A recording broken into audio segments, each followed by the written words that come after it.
In this video, I'm going to show you how you can apply to Amazon Flex. So first, you're going to need to sign in. Let me just sign in real quick.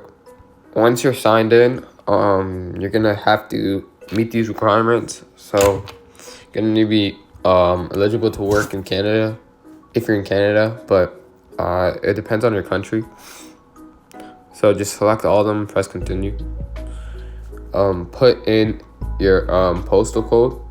You're gonna put in your device information. So let's say you have a 2026 Honda. Select the model, press submit.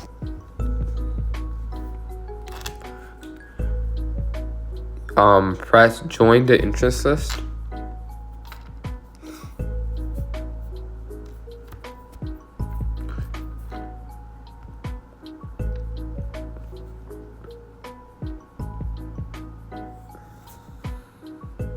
And once you're on the list, they're gonna email you when they have like deliveries for you to complete. And yeah, that's basically it. I'll see you guys in another video. Bye.